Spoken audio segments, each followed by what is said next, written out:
Whether or not you want to teach, I know you probably do. I think you should. But at the very least, this is the first point. I put up like 10 points I want to try to cover. Mhm. The first one is whether or not you want to teach a language, I think you should be able to. Hmm. Like, you know how one of the best ways to learn something is to turn around and teach it, then you really know you know it. So even if you aren't planning to be the mode, like just dedicate your life to teaching, you should be able to teach. You should be able to, because if you can teach someone else, then you should definitely be able to teach yourself. So being a good teacher or even a half good teacher would go a long way for you as your own teacher. Second point, you ever noticed how, sorry if this offends anyone, but you ever notice how bad most language teaching is? Hmm. Yeah. Anyone ever Yes. been in a, everyone ever gone to Yep. high school? Mhm. Why is it so bad? Like I've met people that go, yeah, I studied Arabic in like Dubai for 5 years. Like all I remember is how to count to 10. I'm like, hmm. What other field could that happen? Like imagine I said, yeah, I studied marine biology for 5 years. Oh, so you were like, you almost, you didn't, yeah, I didn't continue, but I did, but all I remember is the name of five fish. Mhm. All What right. did you do for 5 years? How do you not know anything after 10? I've seen people that go 10 years. I've been studying, I'm trying to crack the code of Spanish for 10 years. Was like us in Canada, we learned French for 10 years. I mean, Yeah. I was very good speaking at it, but I mean, I don't remember much of it anymore. You know why people take 10 years studying a language and still can't speak? Mm. It's because they, in their own minds, they want to think that this thing is hard. They want to think that the grammatical part, what I call structure, the structural part is hard. They want to think that's hard. Why? Because then they can justify saying, well, I'm not ready to do the uncomfortable thing, which is actually talk to anyone. Mhm. So it's easier to just kind of like, well, I'm still working through still trying to understand the subjunctive mood. I'm like, have you ever had a conversation with someone like in Italian? And they're like, No. Well, no, I've never had a conversation. It's like, I'm not ready. Yeah. Mhm. It's like trying to all of us, we should flip that thing on its head and say the basics of a language are not the alphabet. The basics are not counting to 10. The basics are not colors. The basics is conversation. Yeah. I've had someone actually, this just happened yesterday. Someone was like so kind of like worried about getting stuff wrong that it was really tough to get him to have any conversation. I was like, all right, you know what? This is now, this is like theater improv class. Now it was a Spanish class. And I was like, let's have a conversation now, only using the word sí. So I'm like, sí. And he's like, sí. He's like, sí, sí, sí. Improv exercise. If you can't, that's what I call fluent in one word. Mhm. Variation on that is fluent in 5 words. The point is, if you can't be fluent in 5 words, you can't be fluent in 50 words. Mhm. So why not be fluent in one word? If you can't be fluent in one word, you can't be fluent in 5 words. Yeah, what I was thinking too, and I was just kind of researching this and reading up on this a little bit yesterday, but I was thinking, why is it that when it comes to traditional learning for our second, third, whatever number language, why is it so different than how we learned our first languages, which was mostly just through immersion learning? I mean, Right. by the time, different countries go to school at different ages, but by the time you went to school, you learned how to read, you learned all these other things. You already had a basic understanding of whatever your language is. But then Right. when you actually try and learn your second language, then it's okay when you need to know this grammar, all this, all that. When I was 4 years old, I didn't care about any of that, but I knew how to Right. get my point across. Right. So Right. why can't we just do that as adults? Right. Right. I think there's a lot to be said about looking at the way children learn their first language, but and then trying to. So what this method tries to do is create an adult version away because if doing just what kids do is all you needed, well then you should just lay in a crib all day or something. It's clear it's not like there needs to be like an adult version. But I think we can somehow Right. distill the essence of what happens for kids and turn it into a thing that's compatible for adults. Next point I wrote on my bullet points list here is I wrote the name Bob Ross. Does everyone know Bob Ross? Yeah. You National know, treasure. he's a national treasure. No. He's the no, he's the painter with the afro. Yeah. Oh, yes, yes, yes, Yeah. yes. Yes. So the reason I wrote Bob Ross, his show, by the way, is called The Joy of Painting. And his idea is that anyone can paint. Mhm. And in fact, if you know a few core principles, like how to make happy trees or something, like how to make a sky, it's your world. It's like you can paint it however you want, right? He's trying to lower the what do they call the gate, like the gate, like gatekeeping, that type of like, oh, you can't be a painter, like you're not. That takes years. He's like, no, you can do it right now, and you can paint better than everyone else right now. That's the deal with language teaching. That pisses people off. I swear to God, it pisses people off. Evan, you can be the best language teacher. You will out teach everyone else right now. Like, I mean, as soon as you know the core principles, it happens overnight. I have friends that have become teachers overnight. Sometime you'll meet Fabio. He's the other like admin of the school group. He knows the method about as well as I do at this point. He's been teaching for a year. Year ago, he just started. Now he's like truly successful with it. I've seen another one of my friends like got to go on a TED talk. And I was like, what? I was like, I didn't get to go on a TED talk. How do you get to go? Like, shouldn't even want to be a teacher. So truly, you can be. Someone will come along and look at your painting and be like, oh man, that's some happy trees. How do like, what's your credentials? And you say, no freaking credentials. I just know the joy of painting. I know a few core principles, and you're painting better than anyone else. So that leads us to core principles. Point 3 is core principles, and I want to tell you the 3 core principles. Before talking about what those 3 core principles are and delving into how to do that practically too, by the way, I want to first define what a core principle. The word core principle is a brand name, almost like it's an official term. So what is a core principle? In order for something to be a core principle, it needs to fulfill 2 criteria. The first criteria is that if you follow this principle, then no matter what, it'll go well.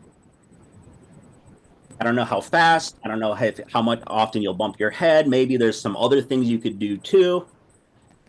But if you follow this thing, no matter what, it'll work. The second criterion that it needs to fulfill is that if you don't follow this principle, then no matter what, it won't go well. Everyone get that? Mhm. So the first core principle of this method is that language learning is not and teaching, the 2 sides of the same coin. It's not about memorizing words, but about expressing thoughts. A lot of people think that if I know more words, that's why there's so much talk on, well, do spaced repetition. You learn 70 words a day. Who cares if you know those words? You know what I mean? If you can't be fluent in 1 word, then why learn 2? Goes back to the very first thing of all. Conversation is the basis. Mhm. All right. So the practical way, and this is a core principle, because here's the deal. If you remember that as a teacher now, either a teacher of others or a teacher of yourself, if you remember that, no matter what, sooner or later, it's going to work. However, if you don't do that, no matter what, it's not going to work. Because if you don't do that and you think, well, it's more words, it's about this, it's about that book, it's about whatever, but it's not necessarily about expressing thoughts. I never thought of that. No matter what, it will not work. So as a practical application of that core principle number 1, I want to talk about repetition. So a lot of people say, well, it's how often should I repeat, or what's there's 2 kinds of repetition. There's repetition for the sake of repetition, and there's, Susanna, you expressing your thought again. Okay, so to demonstrate that, take a look at what repetition for the sake of repetition looks like, right? What's your name, Matt? Matt says, my name is Matt. All right, repetition for the sake of, oh, good job. You said it, good job. You said it good. Can you say it again? My name is Matt. Repeat it for me, please. My name is Matt. All right, now make sure you get the diphthong. Make sure the my. Make sure now. Can you say it again? Oh, here's it in your native language. Je m'appelle Matt. How do you translate that? Repeat it. That's repetition for the sake of repetition. You see what I'm saying? Mm-hmm. There's a difference between repetition for the sake of repetition and the good thing, which is me as the teacher, or Susanna, you as the teacher, getting Matt getting the teacher getting Matt not to repeat those words just to repeat them, but rather to express that thought again. Here's what getting you to express your thought again might look like, right? So if I say, can you tell me your name? My name is Susanna. Oh, sorry, your name is what? Susanna. Susanna. Ah, thank you. Thank you. Okay, so your name is Susanna. You said. Susanna. Susanna. Thank you. Okay, not Sharon. Correct. Thank you. So your name's not Sharon. No. It's not. Nope. Thank you. It's what? I'm sorry. Susanna. Susanna. Complete My sentence. name is Susanna. Your name is Susanna. Sorry, I thought you said Susan. Isn't it? Susanna. Susanna. Thank you. No, Do my not name. call me Susan. Right. See how she got mad? You ever seen the movie The King's Speech? Yes. It's about the king who has a stutter. Is that like an okay word these days? I don't know. Yeah. His speech therapist is trying to get him to not stutter. So one day, and this happens in the movie, I think. Did I dream that? No, this happens in the movie. He sits in the king's throne, and like no one can sit in the king's throne for like hundreds. No, only the king can sit in the throne. So like the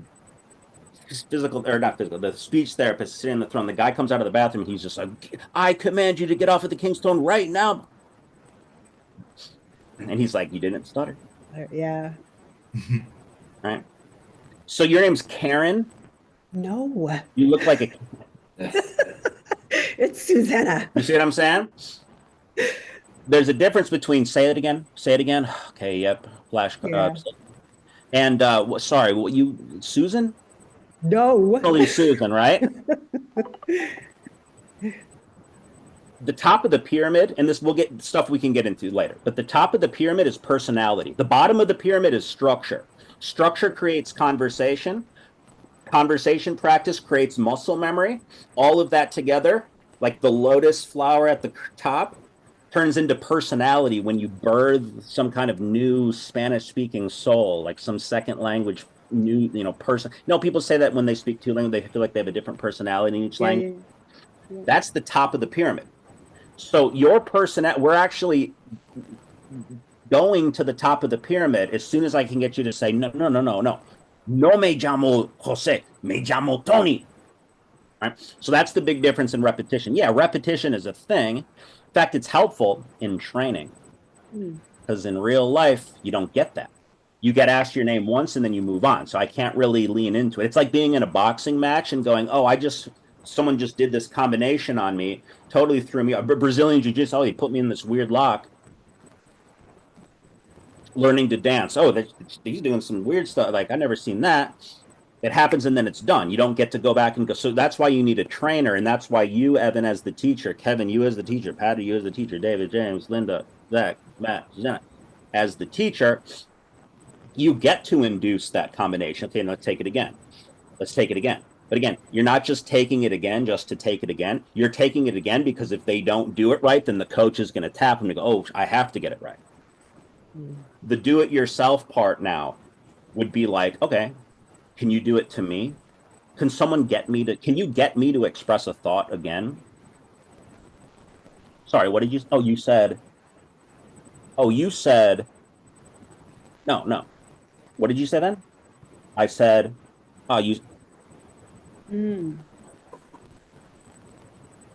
If you can't be fluent in 3 words, you can't be fluent in 300. So why not give someone 3 words and then spend an hour on those 3 words? Not repeating them until their mind's numb, but rather continuing to forget what they said or making incorrect assumptions. That's probably the best one. I heard that hostage interviewer, like that Chris Voss or something, FBI interrogator type of thing. He's like, if you want someone to divulge some truth to you, make a false assumption because people love to rush to correct you. So like, if you want to know, why did this happen? Say, well, I assume that happened. That didn't happen. This happened. People love to correct. Yeah. So you can create that desire to express a thought again as the teacher trying to induce the student to express thoughts by making a false assumption. Matt, your name is Joe, right? No,